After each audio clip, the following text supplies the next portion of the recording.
Welcome and good evening. My name is Jim Seidlecki, Deputy County Manager in Adams County, and I will serve as your host for this evening's call. We want to thank you for joining us for this COVID-19 telephone town hall. This event brings together Tri-County Health Department with the counties it serves, Adams, Arapahoe, and Douglas, which together have more than 1.5 million residents. We appreciate you joining us for this very important update on COVID-19, the coronavirus. We have a lot of folks who will be joining us tonight, so while we are waiting for some calls to go out, I'd like to let everyone know that you can ask a question by pressing *3 on your phone. Again, *3 on your phone, and one of our friendly operators will help take your call.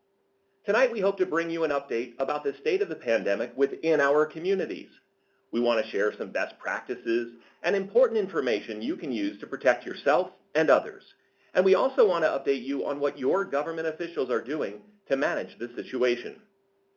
We would like to let everyone know that we are practicing what we preach tonight, and that means that our panel of experts is scattered in locations across 3 counties.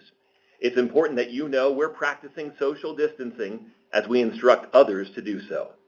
We will try to make this as seamless as possible, but with everyone in different locations, you might hear a little bit of silence on occasion. Joining us tonight are members of the Tri-County Health Department, as well as elected officials, sheriffs, and emergency responders from each county. Now, you have questions. In fact, we already have many lined up, and we'll get to as many as we can during this call. A reminder, if you're just joining us, if you want to ask a question, you can press *3 on your phone or send a question through the website if you're streaming this event live on arapahogov.com/townhall. First, we'd like to start with an update from Tri-County Health Department, and joining us is Dr. John Douglas, Executive Director, who has been doing an amazing job with response to the outbreak and answering a lot of questions. Welcome, Dr. Douglas. Yeah, thanks a lot, Jim. Terrific to be with you and such a great panel of my peers who are fantastic partners in helping us deal with this epidemic. I really also appreciate those who've called in. As you've been hearing over and over again from the governor, the president, et cetera, this is an all hands on deck, everybody working together kind of situation.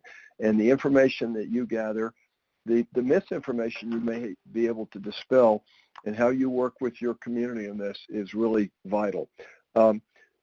Jim, I'll give maybe a 1-minute update, and hopefully that will sort of set the stage for us. So we are in the middle of widespread community transmission in Colorado. This is happening in most states in the U.S.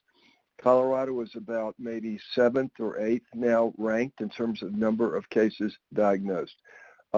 We think this is a point where the epidemic is increasing fairly dramatically.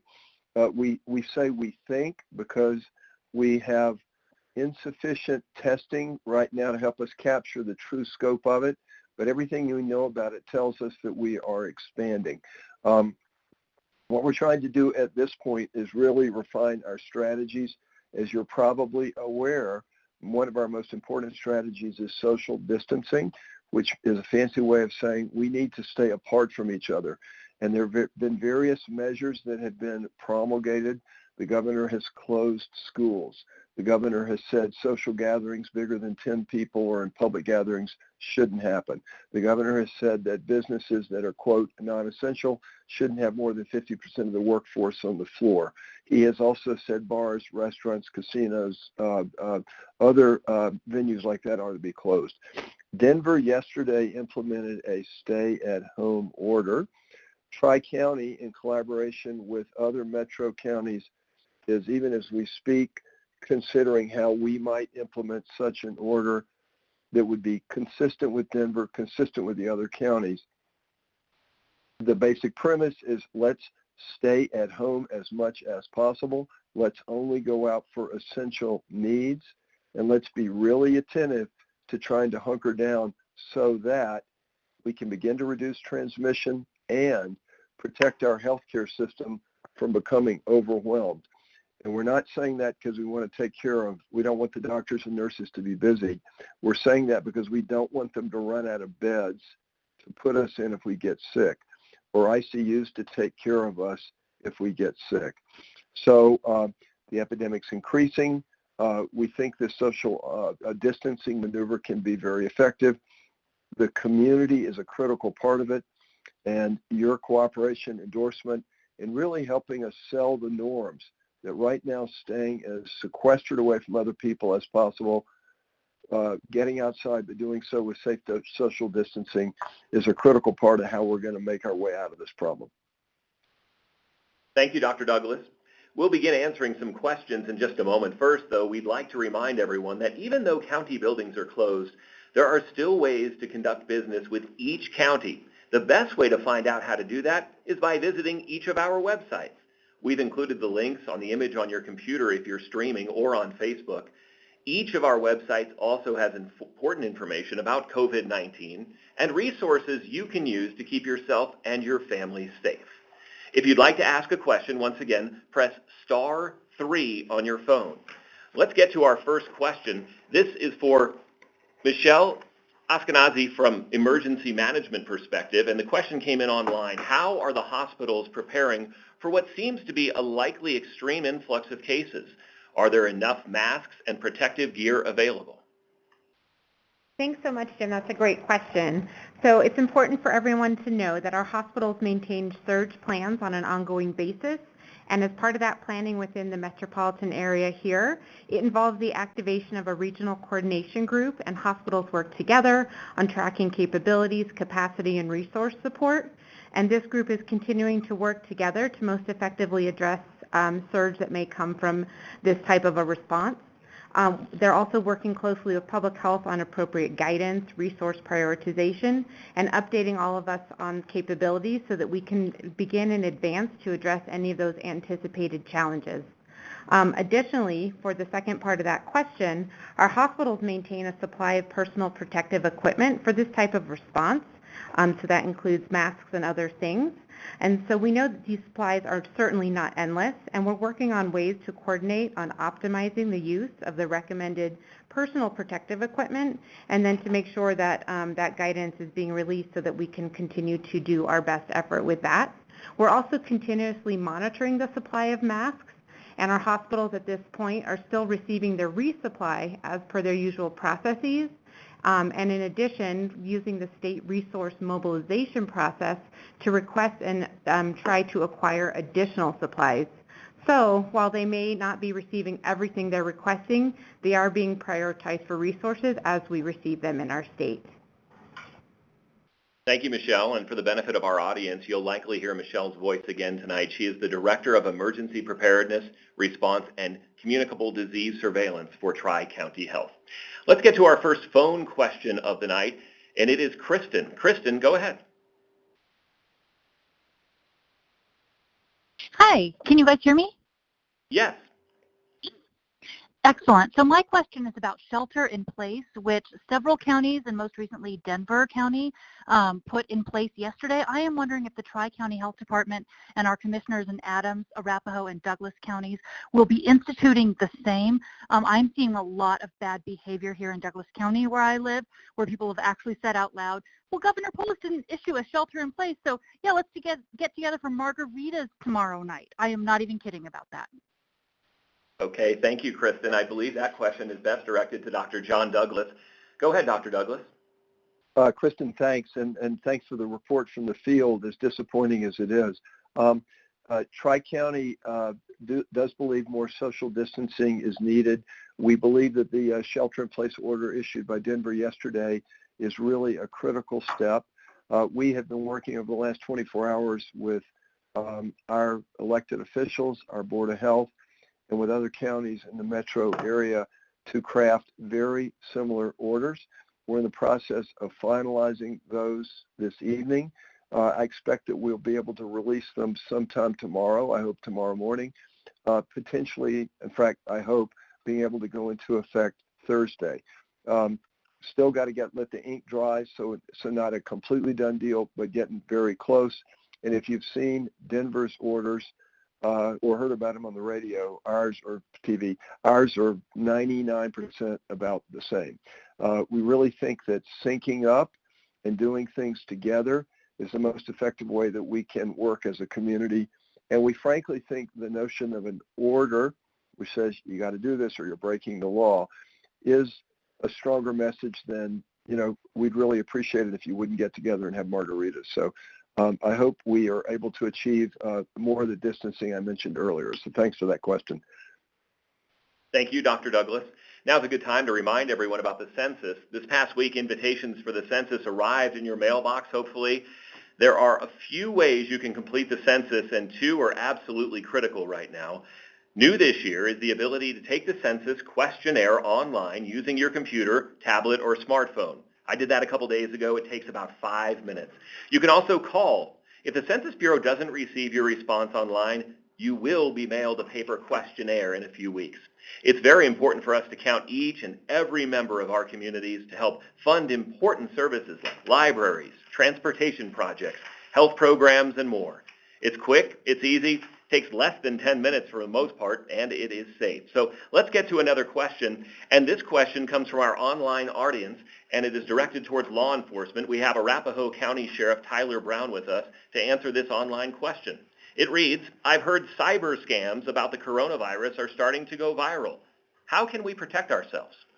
That's a very good question, and we are dealing with this on a daily basis. We've seen an influx in the registration of web addresses that incorporate COVID-19.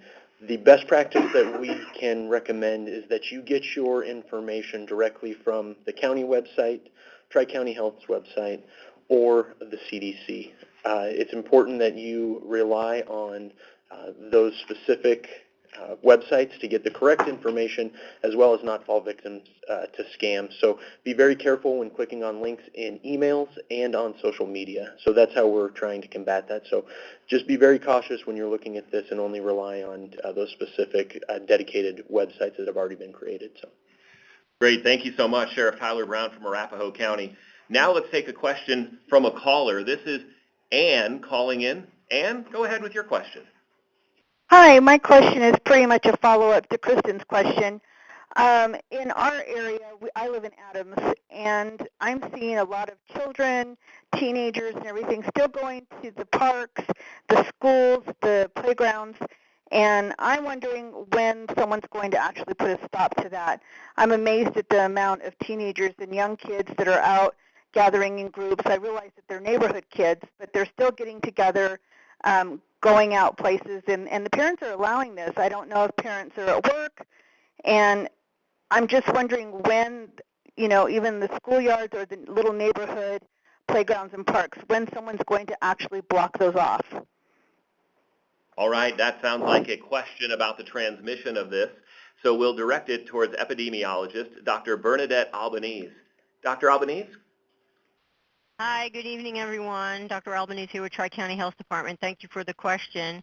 I think we have, been in communications with the Parks and Recs department about these kinds of issues.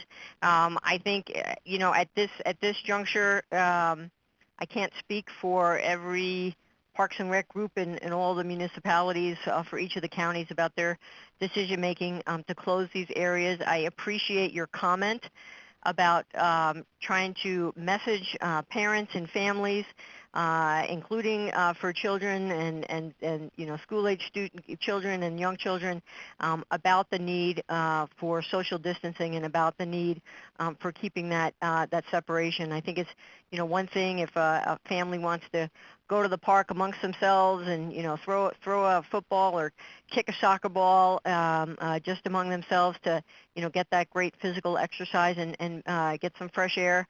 But I agree with you about trying to share that message to everyone listening in and beyond about really heeding the advice about staying away from other people. But we can send that concern on through to our Parks and Rec folks and see what else they'll take under consideration. Thank you.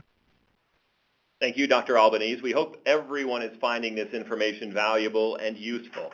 If you are interested in being put on a list for future telephone town halls, you can do that right now by pressing 1 on your telephone, and your number will automatically be added to our list for future telephone town halls. We're going to go to our next question now, coming in over the phone. Ashley, you're next. Go ahead with your question. Hi, I'm wondering, as far as resources go for those of us who are finding ourselves unemployed, other than what's nationwide, what's locally when we can't get through to the resources that are there because the phones are busy and whatnot, what can we do? We're going to direct your question in just a moment, but we did receive new information today that the state is going to have these things in place by last name. We're fortunate to have J.J. Ament with us from Metro Denver Economic Development. J.J., would you like to address this question? Ashley, I'm sorry about your circumstance, and I understand how frustrating it can be to try to reach the Colorado Department of Labor and Employment when so many other of our fellow citizens are also trying to reach them for the same unfortunate reasons. Please try to do that. Continue. If you can access by the internet, it's colorado.gov/CDLE for Colorado Department of Labor and Employment. As Jim mentioned, they're putting procedures in place as we speak to be able to accommodate more callers and more inquiries on an organized basis. So check by your last name. Those instructions will be available to you on the website. And then additionally, I would encourage you or anyone who's facing some financial hardship because of the unexpected loss of their job due to COVID-19 to call your lenders and the people that you do business with, whether it's your landlord, your mortgage company, your credit card company. Affirmatively reach out to them, let them know you've been impacted by COVID-19. Again, your credit card company, your bank, your mortgage lender, even your landlord for rental assistance, reach out to them directly. Each one of them are putting together programs that are unique to their own businesses that will be available to you to provide some relief while we're waiting on Washington to come with the complete package. Great advice. Thank you, JJ. We also have some human services directors on the phone, and I'd like to get the perspective from Douglas County. If our human services director from Douglas County could chime in on this, that would be beneficial. Good evening, and thank you for the question. This is Dan McKelkey, the Director of Human Services for Douglas County. I would also encourage you to go to your local county department's webpage and also research what benefits and assistance could be offered there. I believe there's a link on all of the county's web pages, but you could also Google whatever county you live in, the Human Services Department, and you will have links to applications for a myriad of services. Great advice. Thank you so much. We're going to go back to the phones now, and Kathy has been waiting. Kathy, go ahead with your question. Hello. Thank you for allowing me to ask. I am very interested in knowing statewide if we have more testing going on, because we've got so many people walking around and they aren't 6 feet apart. So if people are infected and they don't know it, then the whole population is at risk. Thank you, Kathy, for that question. And since it's directly correlated to transmission, we're going to go back to Dr. Bernadette Albanese. Dr. Albanese?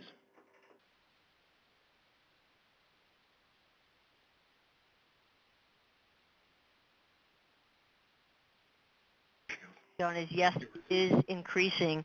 The biggest surge in availability of testing, meaning that tests are being done, is coming in the setting of our hospital laboratories and our what we call a commercial laboratory. So some of the commercial laboratories, so if you go to the doctor's office and they do a blood count on you or check your electrolytes, often those are sent to a commercial laboratory, LabCorp, maybe a recognizable name, Quest is another one. And so those big national commercial laboratories have been offering and I think trying to expand their testing for at least a couple of weeks now. In addition, several of the larger hospitals, particularly in the Denver metro area, but they also potentially provide services to some of the smaller hospitals in other counties, are now standing up tests that they can do within their own laboratories in-house within the hospital that have received approval from the FDA, and so that's allowing more testing to be done. So a lot of that is going to be impacting some of the priority groups for testing because it isn't, universally available. So a big focus on testing hospitalized patients so that there could be careful decision making about how to manage those patients. Patients being tested who have what we call our high-risk group for having more difficulty controlling the infection. So our seniors, people with weak immune systems, people with chronic health conditions, also priority for testing. Testing for seniors who may be living in settings like long-term care facilities is another priority. So that is where a lot of the testing is being done. So we're obviously seeing test results come back because we're seeing our case counts go up pretty sharply, not only in our 3 counties, but also around the state as a total. But you do bring up a very important point that I want to make.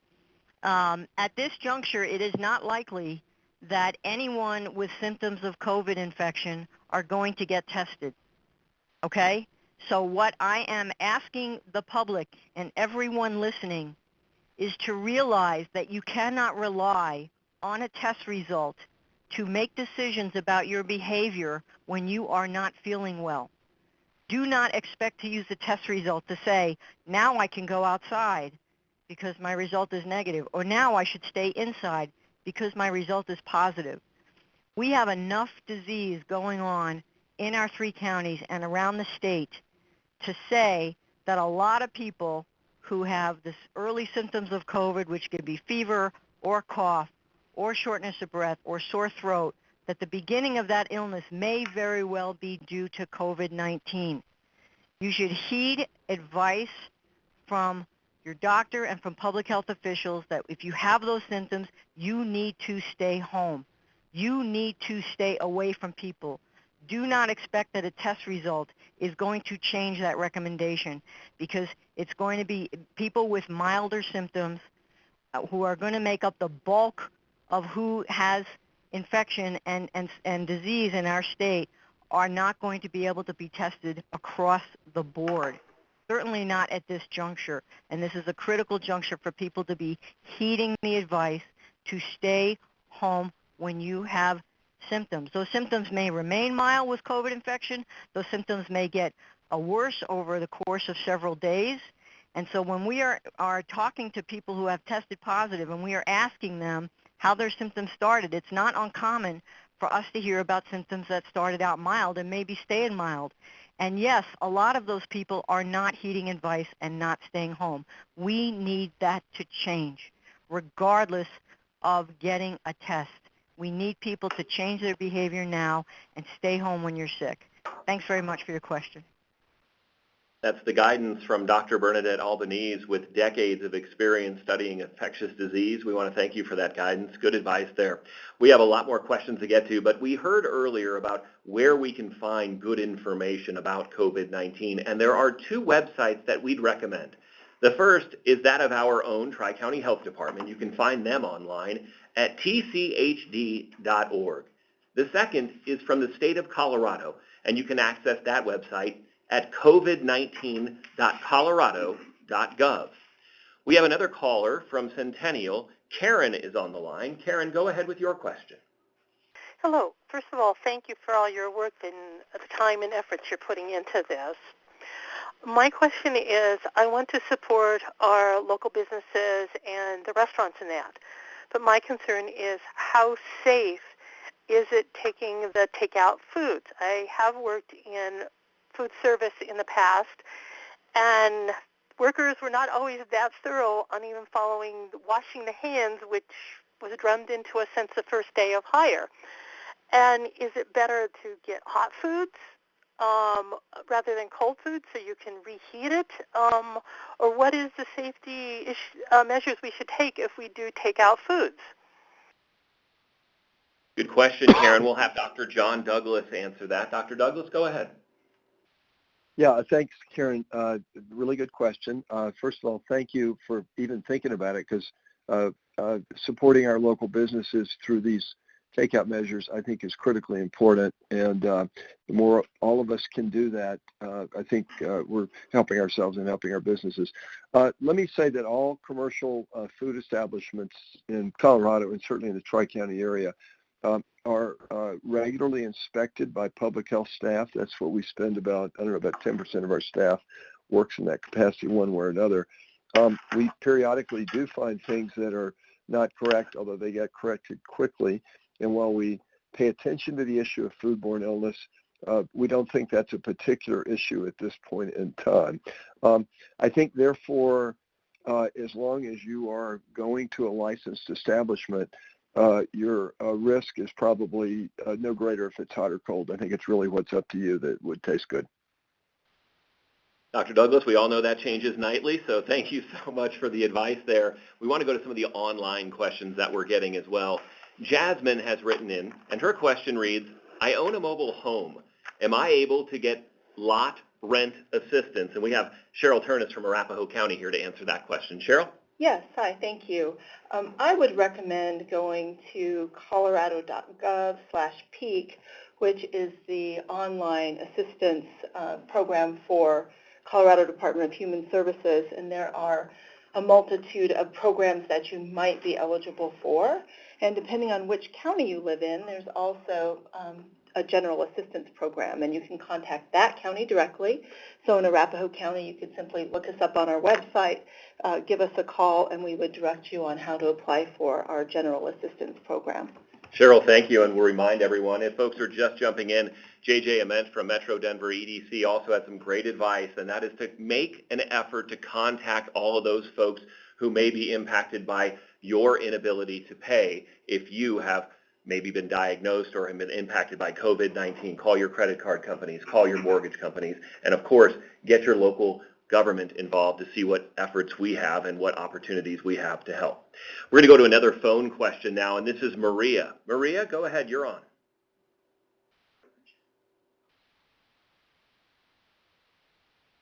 Marcia, I apologize. We have handwriting issues. There's a lot of doctors in the room. You folks can understand that, right? So, Marcia, I apologize. Go ahead. Hi. We are in our 70s, and our question is whether you have any special advice for our end of the age spectrum. Dr. Douglas, this seems like a nice general question and a good opportunity to address the senior community. Yeah, Marcia, thank you. You're one of our most important residents right now in terms of us wanting to protect you. So as you're undoubtedly aware, folks, even in their 60s, but certainly over the age of 70 and then even more so 80, are at greater risk, not of getting infected, but of getting sick if you do get infected. And so advice for you is really make social contact. For example, I don't know if you have grandkids. I do. And I'm sure if you do, you like interacting with them or other friends, other people's grandkids. This is the time to interact with them over the phone or Facebook or Skype. The more you can limit your contact really with almost anyone else for the time being, the better. Now, you can be outdoors, and as long as you are maintaining social distancing, and we mean 6 feet by that, getting exercise, taking walks, enjoying the increasingly nice spring weather is really important.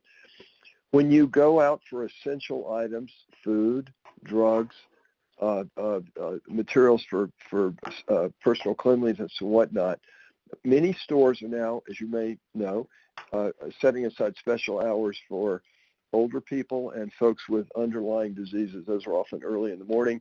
The governor just put out a plea to some of our big markets today to try to ramp that up. Be attentive to that and try to take advantage of that if you can.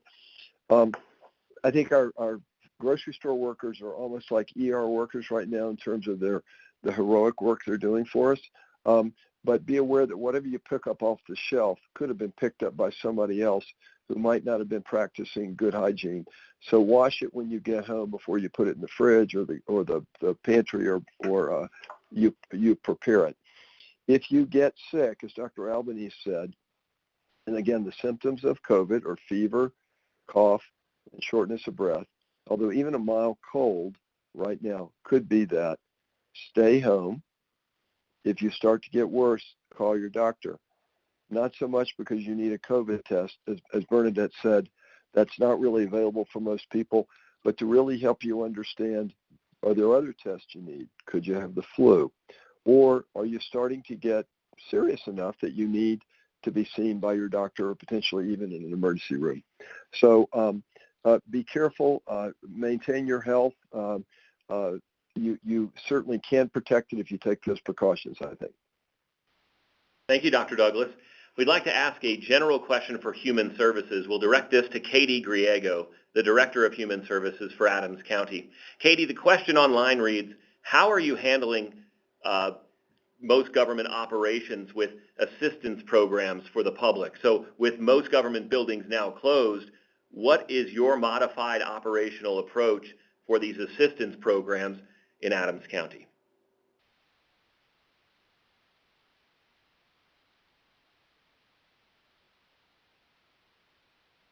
And again, that question is for Katie Griego, the Director of Human Services in Adams County. Hi, Jim. Thank you. So the department is processing public applications and redeterminations remotely, similarly to how you've heard the other departments of human services and communities taking their approach. So we also encourage you to go to coloradopeak.org. We continue to mail out EBT cards. That's the card that helps you access your benefits in grocery stores. And if you have questions, continue to give us a call because we're here to take your questions and work with you. Great, Katie. Thank you so much. We're going to go back to the phones and take the next question. Jane has a question. Go ahead, Jane. Thank you. I represent senior housing, and many of us are also experiencing a shortage in personal protective equipment, or PPE. We are finding that counties across the country have additional PPE to provide to senior housing. Is that true for the Tri-County area? We have one of our emergency management directors in the room, Nate Fogg from Arapahoe County, is happy to answer that. Nate, go ahead. Sure. Great question, Jane. And I think the short answer is yes. The long answer is yes, and it's not enough. We are, across the 3 counties, taking creative measures. We've done some buyback programs from construction workers and auto body shops and asbestos abatement companies. We've engaged in volunteer donation drives, and as of today, at least in Arapahoe County, I can say we've pushed out over 6,000 pieces of PPE, primarily masks, and most of that number has gone to our senior and assisted living facilities. Thanks, Nate. We really appreciate it. More questions. If you have one, hit *3 on your phone right now, and one of our operators will guide you through the process so you can get into the queue. We have more than 45,000 people on the call right now, and we're going to get to the next question so we can get to as many as possible. Barb is up next. Barb, go ahead.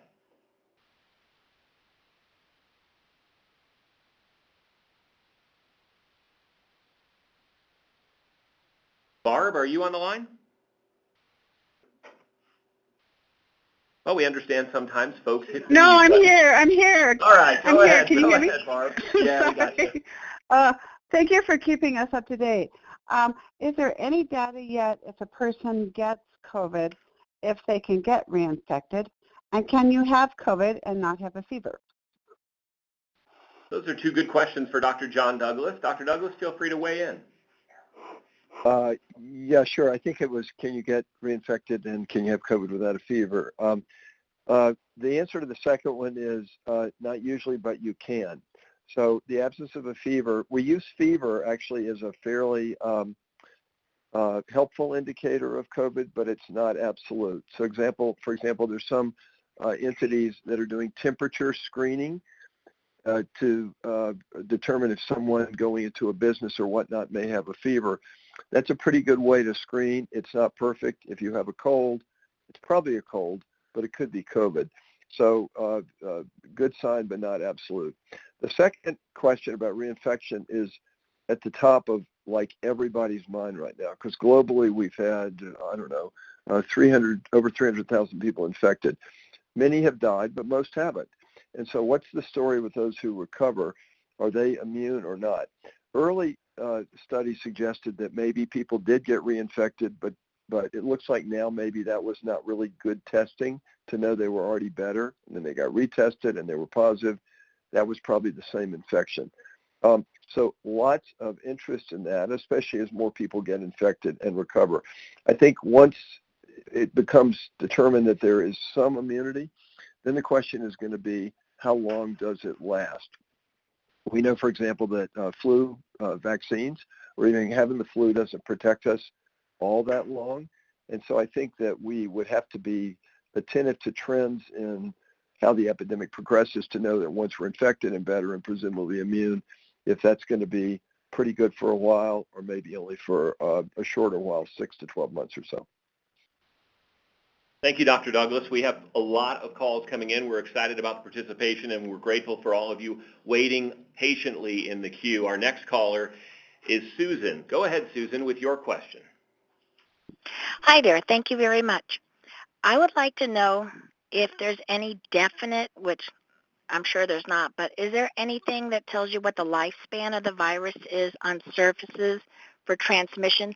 I have heard a range from hours to days. Is there any new updates on more definite? A great question for an epidemiologist. Thankfully, we have one on the line. Dr. Albanese, go ahead.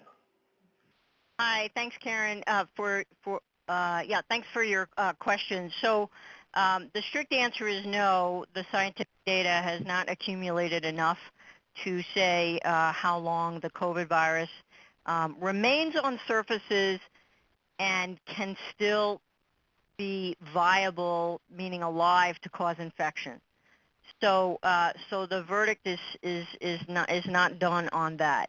That being said, for sure, most COVID disease is likely being spread from person to person when a sick person coughs or sneezes, releases droplets from their nose and mouth into the environment immediately around them, and someone who is close to them can either have that virus from the cough, from those droplets from the cough and sneeze, land on their face or eyes or nose or mouth, or somehow be breathed in a short distance. That's why we're using that 6-foot radius for social distancing, because that's a comfortable distance away when you're outside 6 feet from someone else, a comfortable distance that those droplets will not reach you. Now, again, a person who is sick and infectious and coughing or sneezing could also potentially contaminate their hands by coughing or sneezing into their hands and then not washing their hands immediately. And then if you were to shake that person's hand right away, then you might get virus on your hand. And then if you didn't wash your hands and then touched your eyes, nose, or mouth, that might be another way for the virus to inoculate in your body. So we still think that that is the primary way this disease is spreading, and because of that, why we are strongly advising and advocating this concept of social distancing, staying home when you're sick. Now, that being said, there are things that you can do around your environment in your home and an environment in your workplace, for example, to keep those areas cleaned and disinfected. Okay, most household disinfectants will work well against the COVID virus. So get into the habit when you come, if you're still working off-site, when you come into work, get those over-the-counter products and wipe down your doorknobs and your desktop and your keyboard and your phone in your home. Make it routine with your family. You can even make this a fun event. Make it routine in your family to be cleaning those commonly touched surfaces on your tables and your kitchen countertops and your play areas and your doorknobs and your phones and your TV remotes. Make that routine each day that those are clean with those household disinfectants, to try to just take that extra precaution in case that virus does stick around a little bit. Thank you so much, Dr. Albanese. And any tips you have for teenagers to have fun cleaning, you just can email me those offline. Thanks so much. All right, on to our next question. And this is one that I've heard quite a bit about, and we're going to go to the phone to Mary Ann. Go ahead, Mary Ann. Yes, hi. Thank you so much. I'm a business owner, and I wanted to know, I'm actually a business owner in Douglas County and Jefferson County. And my employees that are coming to work, I wanted to know how do we need to give them something like an essential service letter or anything if they get pulled over, if we go into lockdown? Thank you. We have Sheriff Tyler Brown here. What is the advice and guidance you're giving to your deputies? Mary Ann, that's a great question. I've heard a lot about this as well. We are not setting up checkpoints. What we're really hoping here is that we have some social peer pressure and that people that are not essential are staying home and that only the essential people are out on the roadway. One of the things that we are concentrating on is limiting traffic stops. Again, this is going to be a social peer pressure thing. I'm asking citizens to drive safely. Look out for your neighbors. Look out for the people that are on the road because most likely they are essential employees in some type of industry that are providing services to try to combat COVID-19. So again, we are not having checkpoints. We are not stopping people randomly. And we're asking for that social peer pressure to kick in and people that are not essential stay home and allow essential employees to get to their jobs. Thank you.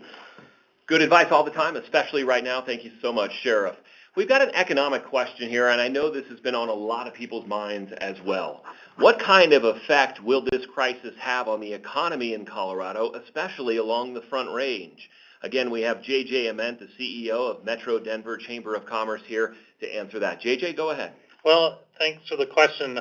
In the short run, the impact is going to be significant, and we're going to see alarming, probably the largest spike in unemployment claims in Colorado's history. But it is very important to remember that the economy is a long game, and with short-term uncertainty and the volatility is certainly unnerving, and there are going to be many people in our community who will need our help. Remember, Colorado is resilient.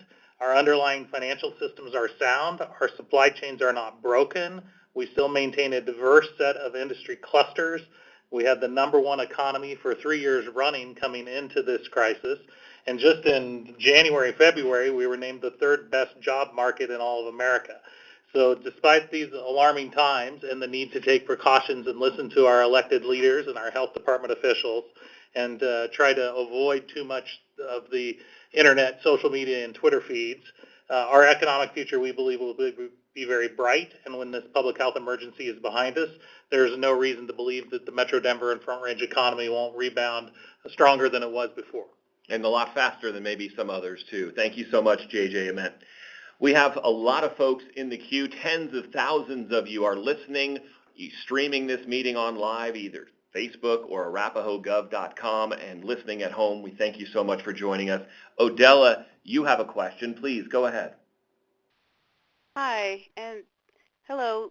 Thank you so much for having this meeting for several of us to listen in and get answers to abundance of questions. Some of them of mine are answered through the answers of others, but a couple of the main questions that I had were, how should we handle maintaining our family health, a household of 4, when there's 2 members that go out to work? And what should I do or we do when those come home to maintain the health of those that don't go out?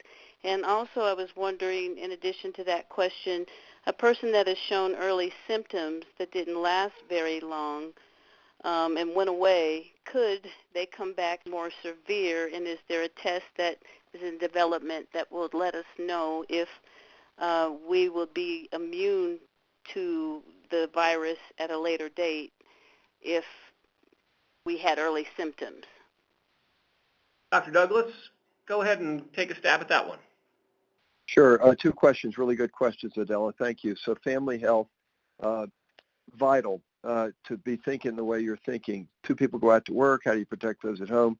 You got to be careful. Those that go out to work want to try to do social distancing. And again, very soon, those that go out to work are going to be those that are going out to the essential work that we think needs to be maintained. They need to be socially distancing themselves in their workplace if they can. I mean, if one of the sheriff's deputies pulls somebody over, they've got to talk to the driver, but he's already said they want to limit that. They need to avoid those folks who are at work who appear to be sick, which should be nobody now, because nobody ought to be going to work when they're sick, but it could happen. Likewise, if they're taking transportation that involves contact with others. Number one. Number two, frequent hand washing. Frequent hand washing, frequent hand washing. As Dr. Albany said, this is transmitted by respiratory droplets.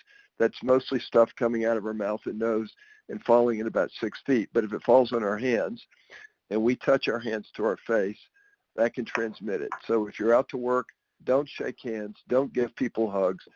Give them smiles. Give them friendly waves, but restrain yourself from physical contact with them. When you come home, practice those same precautions, hand washing. Really try to distance yourself from your loved ones, your roommates, or whatever that are still at home, and they should do the same thing. They should be doing frequent hand washing, and they should be distancing themselves from you. Test regarding immunity. Kind of related to that earlier question, we're hopeful, we're not there. Generally, immunity to a viral infection or post a vaccine for a viral infection is measured by an antibody test that measures whether your immune system has created a response to the infection. There are antibody tests beginning to be marketed and used. We honestly don't know whether they're going to tell us about protective immunity or not. It's a very important topic for us to keep our eyes on. But as Dr. Albany said earlier about immunity in general, or about some of the other questions about environmental survival, I guess in general, we're not quite there yet in terms of understanding how those tests can be used. Thank you, Dr. Douglas. A lot more calls coming in. Press *3 on your phone if you would like to get into the queue to ask your question. We have about 15 minutes left in the call, so we'd like to get to as many as possible. Our next caller with a question is Randy. Randy, go ahead with your question. Yes, thank you very much. I really appreciate this kind of exchange because it's helpful in so many ways. And my wife and I are seniors, and we are trying our best to conduct ourselves in a way that we don't get this virus. But I have some questions that go along with what's going to happen with our economy, and there's just two questions really. One is, I haven't heard anything about allowing people to access their 401k plans without tax or penalty consequences, and it seems like a common sense way to help people get through this disaster. But the more important one is what's going to happen to our small and medium-sized medical providers that are now either closed or sized down for who knows how long. And again, now are insurance companies being asked to help these businesses with loans or grants or to make sure that these services will be up and running quickly again, because we do lack some of these medical services now as these companies are sizing down and they're closing, for example, Kaiser, they're closing some of their locations and not providing, non-essential medical services. So what's being happening? Randy, what's happening? Yeah. Okay, thanks, Randy. A lot of questions there, and JJ Ament's going to try and tackle a few of them. We appreciate it. Go ahead, JJ. So thank you. To your 401k question, Empower Retirement, which is the second largest 401k company in America, is also based right here in Colorado, and they have been working with the federal government on that very idea of, is there relief that can be provided to folks who could access retirement funds in a way that isn't penalized as would happen under normal times. So that's in the works, but that's federal tax policy primarily. To small and medium medical providers, and I would add dentist's office as well, commercial lenders throughout Denver, all of our commercial banks are working with the liquidity that they've been provided by the Federal Reserve, changes in rules and some liberalization of policy that's allowed banks to work with those folks specifically, both on the commercial lending as it relates to the business and also the assets and equipment that has been financed through loans. So relief to those folks is coming, and I think that the issue now on whether and when those will open has primarily to do with the health side of the equation and not putting a demand on additional PPE that would be required at a doctor or a dentist's office that might be more needed at the hospital right now. But the financial relief for those small businesses is something that's on the top of everyone's mind and is being provided for by each of their individual lenders. Thank you so much, JJ. We have another call. This one is from Cindy. Cindy, go ahead. Hi, I was wondering if it is decided that Commerce City does have to go to the shelter in place. By shelter in place, that does not mean inside your home. You're allowed to go out into your yard, correct? Dr. Douglas, why don't you go ahead and take that one? Yeah, so that's a great question because folks understanding this new strange thing that hopefully won't go on that long is really important. I actually don't like the term shelter in place because it's sort of like after a hurricane or an active shooter. This is really stay at home. And no, you don't have to stay at home completely. You can go out for essential services, which are going to be defined to include things like food, takeout in restaurants, pharmaceuticals, products for cleanliness, keeping your house clean, keeping yourself clean, hardwares, a variety of things like that. You can also, and in fact should, go out and enjoy the outdoors whenever the weather's nice. You can run, you can jog, you can bike. You just can't get together and congregate with other people. You ought to social distance when you go out. So we want people to be protectively out and about, but we heard some comments earlier about, large groups of people kind of blowing off the guidance. That's the kind of thing we're trying to avoid, trying to send a serious message. Stay at home as much as possible. You're not a prisoner. You can get out for essential services. You can get out for exercise. Thank you so much, Dr. Douglas. Let's go back to the phone. And Carl is waiting. Thank you for your patience, Carl. Go ahead with your question. Hello? Yes, Carl, we can hear you. Go ahead. Yeah, I was wondering, I'm a patient here at St. Anthony's Hospital, and I getting ready to go home. And I'm wondering if these Adams County, I live in Adams County, and are they going to be open for me when I go home? Are these services? And also, I have family that never received their food stamps or anything. We're low-income families. We need help. Okay, Carl, thank you so much. We fortunately have Katie Griego, who is the Human Services Director in Adams County, on the phone. She can help you walk through the process briefly here on how you can apply for and even receive food stamps and other benefits. Katie, go ahead. Thanks, Jim. Thanks, Carl. So our county is still processing public assistance applications, and we're doing this through coloradopeak.org. So please submit your application online for us.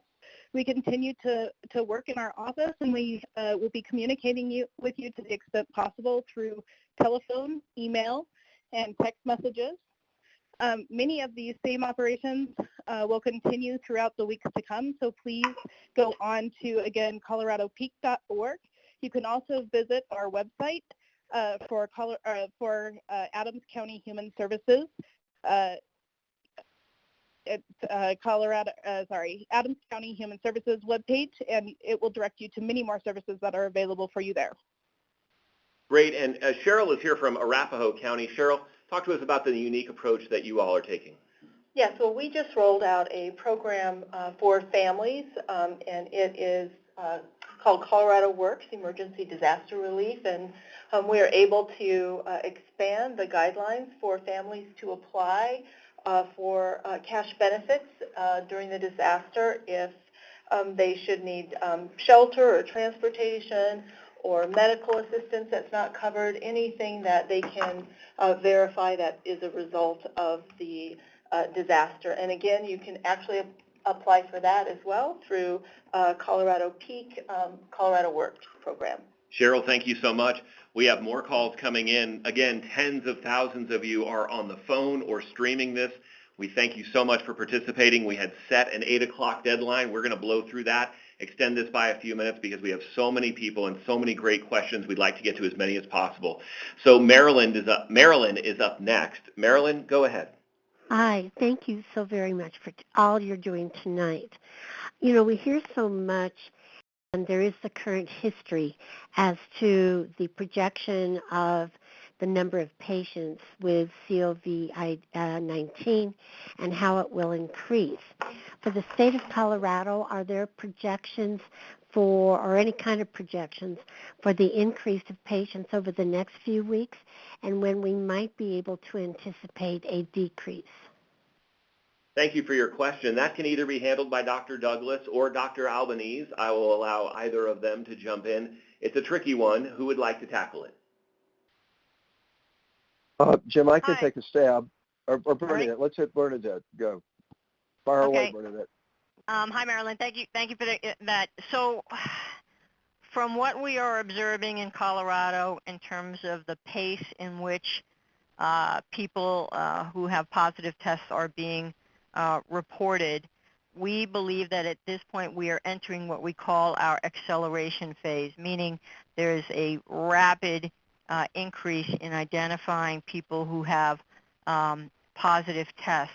Now, mind you, think of the positive test as kind of the tip of the iceberg. So we spoke earlier about some of the challenges around testing, and that a lot of testing is being focused on people who have been hospitalized, around healthcare workers who are ill, who we need to establish that diagnosis to make good decisions about precautions for them in terms of being out of work, testing being done on patients at risk for having more of a difficult time managing this illness or potentially getting worse from it. So that's a tip of the iceberg, and so I've used this analogy a lot. So when that tip of the iceberg is kind of creeping further up out of the water, and so we're just seeing more and more positive tests, that means the bottom of the iceberg, which are the people with milder symptoms or the people who aren't sick enough to have to come into medical attention, that's expanding as well and pushing that iceberg up. So we are in an acceleration phase, and we expect that our case counts are going to increase quite markedly, and we expect that there is going to be more community spread of this virus in the coming days for sure, and probably for a few weeks. So we don't have a perfect sort of statistical model yet to say, you know, when you get into the acceleration phase, it's going to last 2 days or 3 days or 7 days or 14 days, but it's going to increase for a while, and then we may see some leveling off, and then eventually hoping some calming down and some decrease with cases, as hopefully all of these efforts that we're doing around the social distancing and the stay at home and so forth are really starting to take hold. So I think we are in this for a bit of time longer. This is not something that's going to be gone in a week or two. It will not. We will be in this for a bit longer.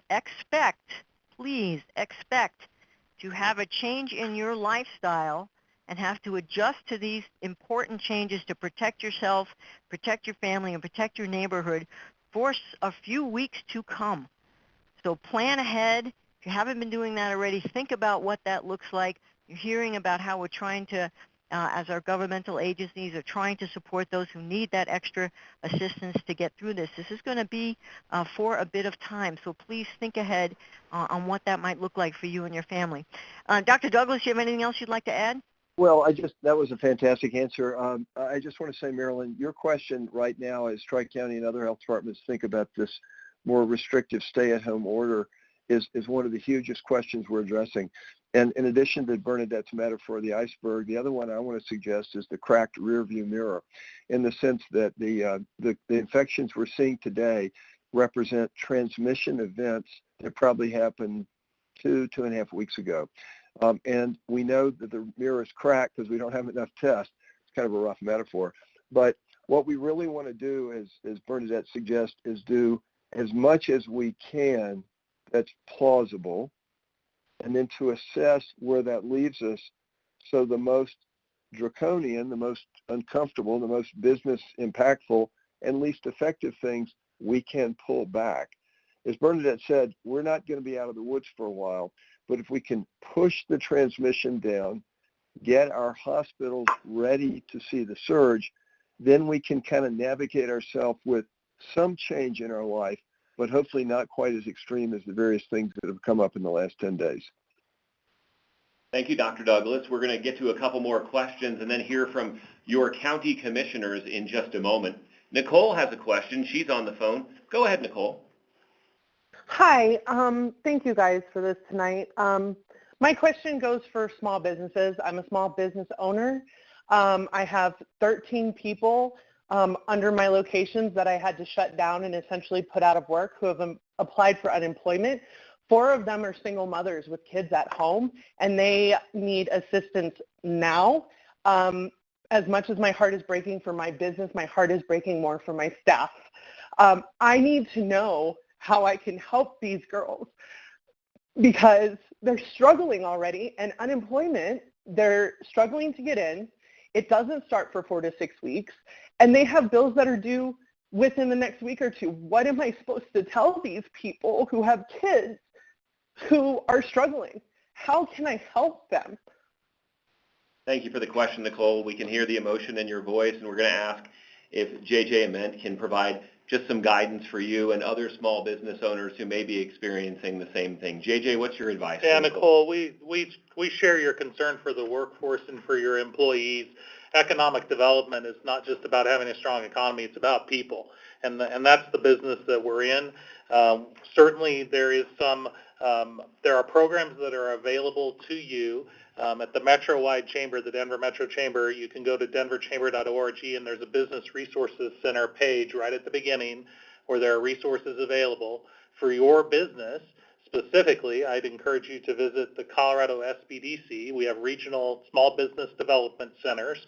You can go to www.coloradosbdc.org. That's Small Business Development Centers. The Small Business Administration is offering loans up to $2 million as part of their economic injury disaster loan program. You may be able to, you're certainly able to apply for those loans immediately, and those loans can be up to $2 million with very low interest rates and up to 30 years to repay, because there's nothing wrong with your business. You didn't do anything wrong. There's nothing wrong with your employees. The virus just is prohibiting demand right now. And we're working as a private sector organization very closely with our partners in government and our officials in Washington, D.C. to make sure that the relief that's coming from Washington is targeted and directed to those employees and workforce that need it the most, the people that you're talking about that you had to lay off because of the impact of the virus on your business. That's where we're working to have that relief targeted, because if we can preserve your workforce, if we can preserve your small business, then when we conquer the health emergency, you should be able to snap back to having a business that you had before we entered this health emergency. Valuable resources there. Thank you so much, JJ. SBDC is what he was pointing towards for Nicole and any other small business owners that are out there, and the loan program that has been stood up. Tim, we have before we get to that, Cheryl has something that she would like to add. Go ahead, Cheryl. And I would just add that those employees may be eligible for food assistance and other cash assistance, again, through the Department of Human Services. Go to colorado.gov/PEAK, P-E-A-K, and apply. And depending on what county they live in, it doesn't matter. You go through PEAK, and then they will distribute out and let you know where your pickup is.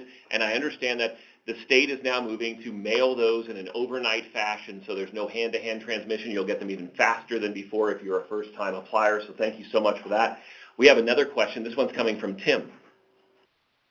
Yeah, this is Tim in Centennial, and I'm 69 years old, and to pay attention to the news and try to do everything that's right. I don't go out of the house unless I absolutely have to get medicine or food, and I went to the mailbox the other day, a couple of days ago, and I got a jury summons for April 20th, and I'm looking at that, and I go, does Arapahoe County really want me to go to jury duty and stand in line with 100 other people for 5 or 6 hours during this coronavirus? And I'd like to ask somebody if I can ignore that, or do I have to respond to it, or do I actually have to go to jury duty? Tim, thank you so much for taking your civic duty seriously. Sheriff Tyler Brown is here with an answer, so go ahead, Sheriff. Well, Tim, I commend you on doing your part to make sure that you're trying to flatten the curve. I have some good news for you. You can ignore that summons to appear for this jury trial. I've been talking with Chief Judge Michelle Amico, and she has suspended all jury trials until April 6th. At this point, and look for further things to come out of the courts. So you are relieved from your jury duty. They are not assembling juries in the 18th Judicial District. So thanks for that question, and thanks for doing your part, Tim. Good advice for anybody listening in all 3 of our counties. Certainly want to call ahead if you have been summoned for jury duty in the coming weeks. We want to wrap things up tonight by allowing each of our county commissioners a few moments to offer some words of encouragement. We'll begin with Adams County Commissioner Emma Pinter. Commissioner, go ahead.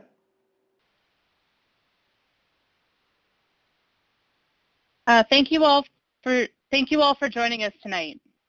As we wrap up our evening, I'd like to take this moment to remind you of the many resources available during this difficult time. We are all focused on making sure that we're providing food assistance for families and also helping our small businesses. You can find each of these resources on the county's website. We care about our communities, and we want to let you know we are here to help you during this challenging time. Thank you so much, Commissioner Pinter. Arapahoe County Commissioner Nancy Sharp is here as well. Commissioner Sharp, some closing remarks. Thank you. On behalf of my fellow commissioners, we're glad you're able to join us tonight and hope this virtual town hall was helpful. As county commissioners, we've taken most of our guidance during this crisis from our public health officials and think you should do the same. The more people that heed the advice of the experts, the faster we can get through this and begin returning to our normal lives. We know this is a really difficult time for everyone, but we're confident that we can emerge even stronger when this has passed us by. Please keep checking our county websites, all of our county websites. Arapahoe County is arapahoegov.com, as well as Tri-County Health, which is tchd.org, to get updates on this rapidly changing situation. And thank you again for joining us tonight. Thank you so much, Commissioner Sharp. Down in Castle Rock, Douglas County Commissioner Abe Layden has been waiting patiently. Commissioner Layden, go ahead with your closing remarks. Thank you so much. And hey, everyone, this is Abe Layden, Douglas County Commissioner. And I don't know about you all, but in the midst of this challenge, I am so heartened to hear that there are so many people on this call, because that says we are all in this together, learning together, and we are all going to get through this together. And we start to do that with immediate, clear, accurate information, which is the point of this call, and the reason that your elected leaders and key experts are all on this call with you. We are in it together, and we're going to keep doing these town halls. So if you didn't get into it tonight, please join us for the next one. We want to hear from you. But know that all of the elected leaders on this call are deeply aware and passionate about the life, liberty, and property of all of the citizens and businesses in our counties. There are no easy decisions right now, but I want to thank you for your patience and support as we do our best to lead on this issue. Thank you, Commissioner Layden. Douglas County Commissioner Laura Thomas is also on the line. Commissioner Thomas? Thank you. You know, just a few minutes ago, there was a citizen named Nicole who called in, and she had 13 employees who were struggling with taking care of themselves and their kids. And I think that call best sums up what each and every one of us that's dealing with this is thinking about, because we all care about our citizens and we want them to continue to live healthy and happy and prosperous lives. So if you find yourself in that position, I would recommend that you go to the county's website and see the resources that are available there. If you need a hand up, the counties are available to provide food assistance for kids, for yourself. And, you know, I heard the other day that Walmart is hiring 150,000 extra people. So don't get discouraged, and we just all have to keep praying to get through this. So thank you. Thank you so much, Commissioner Thomas. Dr. Douglas, we're going to offer you an opportunity for some closing remarks as well before we break the line. Thanks, Jim, and thanks to our commissioners for their leadership in this situation. I could not, as a public health director, be more fortunate than to have such colleagues and really friends. I want to, like Commissioner Layden said, thank all of you. We may be overusing the all hands on deck metaphor, but it really is that sort of situation. And whether it's helping us understand about concerns you've got about family members, your own exposure, whether it's helping us understand this parallel epidemic of our economic impact and the situation that's happening with our employees, this sort of interaction is absolutely critical. Dr. Albanese said that we are looking ahead to potentially worse times, but I really do feel confident that as we work together, as we get through various steps we're taking, as we get more supplies and materials to help us deal with the epidemic, we really are going to come out in a much brighter spot. Thank you all for your interest, your support, and your commitment to helping us get through this national challenge and a Colorado challenge as well. Thank you, Dr. Douglas, and a reminder to everyone who is listening in tonight, if you press 1 on your phone right now, you will automatically be registered for future town hall meetings over the phone. So as we continue through this public health crisis, if we have another town hall meeting like you're listening to tonight, you will automatically be called for those future engagements. Also, make sure you monitor the social media channels of all of your local counties so that you're aware of these town hall meetings and any other opportunities to gain more information as we continue to learn more about this virus and the response and recovery as we make our way through it. We want to thank all of you for joining us tonight. Please be well.